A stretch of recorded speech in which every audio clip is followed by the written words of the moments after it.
Hello and welcome to another Smaulgld live stream. We're going to get a little replay of that music there, and there it goes. All right. So today we're going to talk about Kazakhstan. Now, Kazakhstan's gold reserves are increasing probably faster than any other central bank in the world, and that includes China and Russia and your usual suspects of countries that add gold to reserves. Well, Kazakhstan now has purchased gold 80 months in a row. And due to the rising price of gold and their constant additions of gold, they now have 60% of their foreign reserves in gold. They now have 375 tons total. And we're going to show you some tables where that puts them compared to other nations. Fairly shocking for a country with the economy of Kazakhstan to have that much gold. We're going to take a look at some of those charts. So they just added another 150,000 ounces in June. That's 4.6 tons. And that's pretty much around what they've been adding every month. They've been consistent, 120, 130, 150,000 ounces, 3.5, 4.5, 5 tons a month each and every month for years now. And just to put it in context, that 375 tons is more than Saudi Arabia has with 323. 60% of Kazakhstan's overall reserves now are in gold. And they're increasing every year. So 2016, they added 36 tons. 2017, 40 tons. Last year, 2018, 51 tons. This year, probably 60 tons when it's all done. So Kazakhstan, not a big killer economy, not an economy with a lot of resources, a lot of people, and yet adding 4-5 tons each and every month. Let's take a look at some of the Kazakh charts. I'll give you some of these statistics here. They have more gold than the Bank of England. Because remember, the Bank of England sold a good portion of their gold back in the early 2000s. Let's look at the overall tables for Kazakhstan, or all central banks, versus, there we go. So Kazakhstan is 375 tons. That's more than the Saudi Arabia's 322. It's actually even more than the United Kingdom's 310,000. So you are seeing, a country that makes total sense for a country that is now becoming a gold mining country. If you produce gold and you're a small country, really doesn't make sense to let go of it.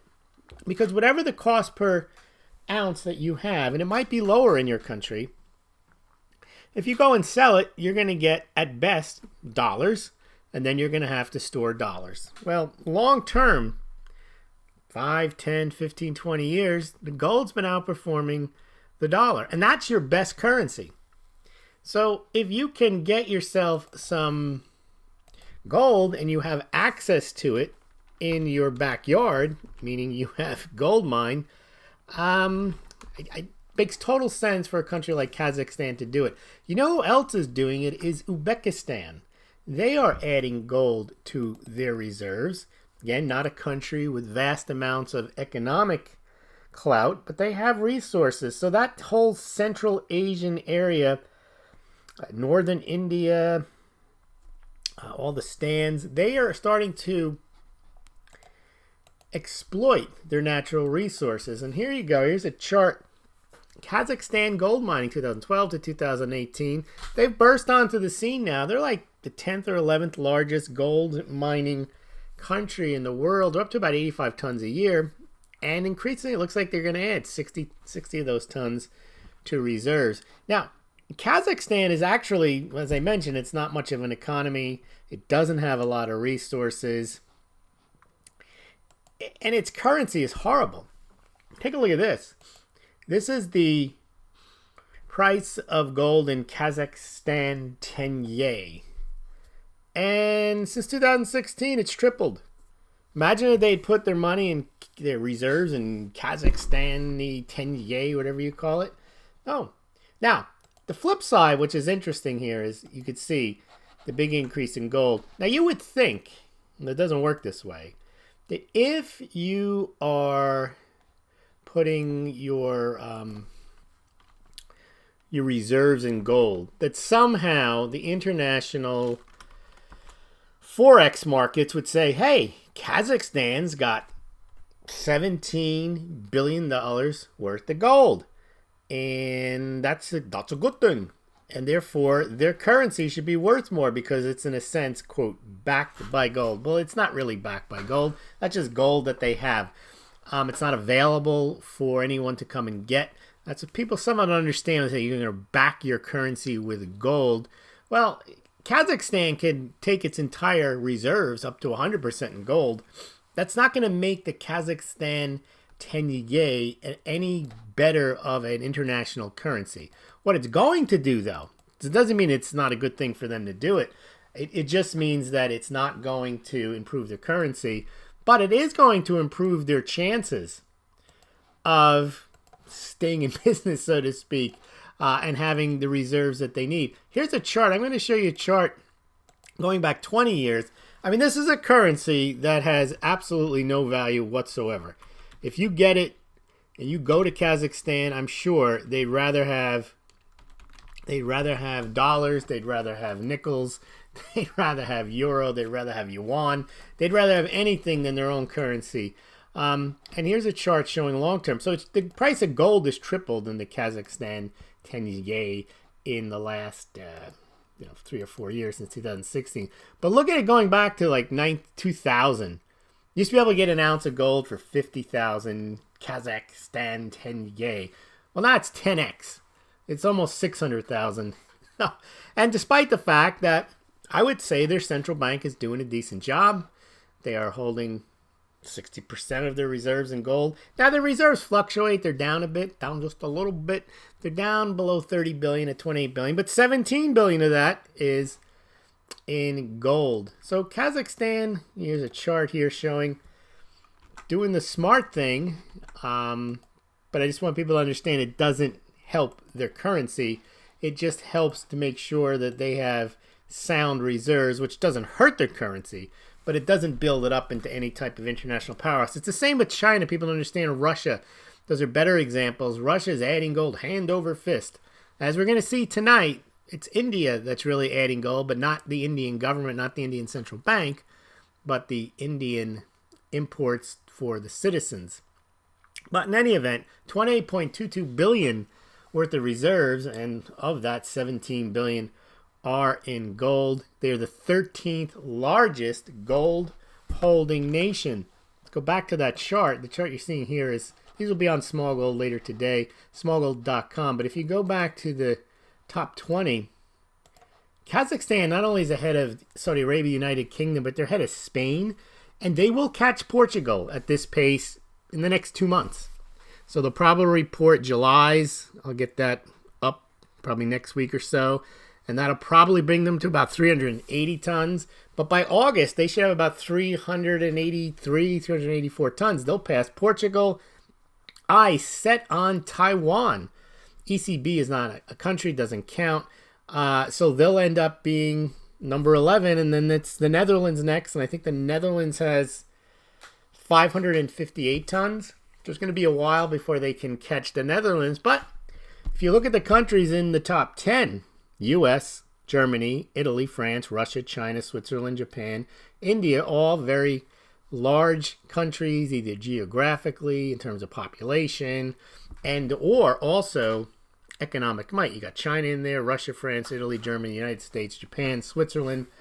So for Kazakhstan to join that group, which it will at this pace, unless the other countries start adding gold, which they seem to have no interest in doing so, Kazakhstan will join the top 10 within another 60. Probably take them 2 years to get there at this pace. Maybe a little less than that, but definitely a country to keep an eye on. Not just because of Kazakhstan. Uzbekistan is doing the same. So this is why it's important, not because of gold-backed tenge or anything like that. It's important because while we're seeing, according to the World Gold Council, additional gold being produced. And a lot of that's from new mines being produced in these countries in Central Asia, Uzbekistan, Kazakhstan. We know China has exploited its gold reserves. It doesn't have the largest gold deposits in the world, but it's producing the most gold. But here's the key. That gold doesn't leave China. Russia's the third largest gold producer. That gold does not leave Russia, other than like 86% the last 2 years went to the reserves, to the Central Bank of Russia. The rest went to China and India. India has no gold reserves, so it has that demand built in, as we'll see tonight on the live stream at 7 o'clock. So new gold that's coming online isn't necessarily coming online for the benefit of the demand around the world. It's coming online and it's just going straight into the central banks of Uzbekistan, Kazakhstan, Russia, People's Bank of China, and so on. So that's what's important, I think, in this. It's got nothing to do with the monetary system, but it does play into the supply-demand dynamic, because if new gold comes online and stays within the country that produces it, it's not really coming online. It doesn't really add to the pool. All right, let's see if there's anything else on Kazakhstan, and I'll let you go if you got any questions. I think that's it on Kazakhstan. You've got the overview there, and we'll update this from time to time. All right, let's see what we got over in the comments. And we got one guy here. 12 watching, but no one's saying anything. That's okay. They don't need to say anything, DW. So what I'm going to say is, before we sign off, I'm going to thank everyone for joining, and I'm also going to make the pitch. You know, a lot of people making pitches for patrons. Well, I'm doing that now, too. I'm up to 20. I know others have hundreds and even thousands of patrons, because I guess they spend a lot of time asking for them, and I guess if you don't ask, you don't receive. Someone sent me a very nice donation, and it said in it, this would be what I should say, it says, support what you love or lose it. And I thought, well, that's a nice thing to say. Thank you for that donation there. So here's the pitch. If you enjoy Smaulgld, and by the way, what Smaulgld does, if you haven't noticed, is there's plenty of very popular channels out there. Nothing against them. But all they do is they find the stories that are out there and they repeat them. Maybe with a little added flair. But it's basically, if it's gold back you want, or whatever the pump story is, COMEX default, the most recent one is when Mark Carney came out and said, end of dollar hegemony. Well, they jump on that because that's a story they love, dollar collapse. I don't purposely take a different view. I mean, if the prevailing view and there's a story and the prevailing facts are correct and the analysis appeals to me, then I will repeat it. But for the most part, most of what people do is just repeat the same nonsense, and a lot of it isn't true, or some of it's outdated, or it's incomplete. So I try to give you a more full picture of what's going on. Anyway, if you do enjoy this type of analysis, please support Smaulgld. And some people send me, I got a very nice roll of silver dimes the other day. You can send a check, cash. Smaulgld LLC, P.O. Box 714, Dover, New Hampshire 03820. You could become a Smaulgld patron at patreon.com/Smaulgld.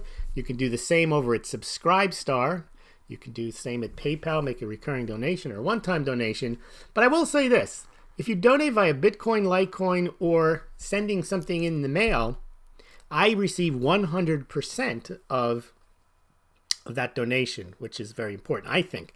When you go through PayPal or Subscribestar or Patreon, there's someone always taking a skim. It's like the mafia. They're skimming off the top there. I mean, someone once sent me $1, which is great. It's nice to get a tip. I think I got 35 cents of it after PayPal got through, because I guess they can't be bothered processing a transaction like that. But anyway, I do appreciate any and all donations. Also, if you want to support the site, you can support the site through the Smaulgld affiliate links. If you're interested in buying gold or silver, you can do so through the affiliate links. You pay no more, no less than if you visit those sites directly. And we have Golden Eagle Coins, Money Metals Exchange, and SD Bullion.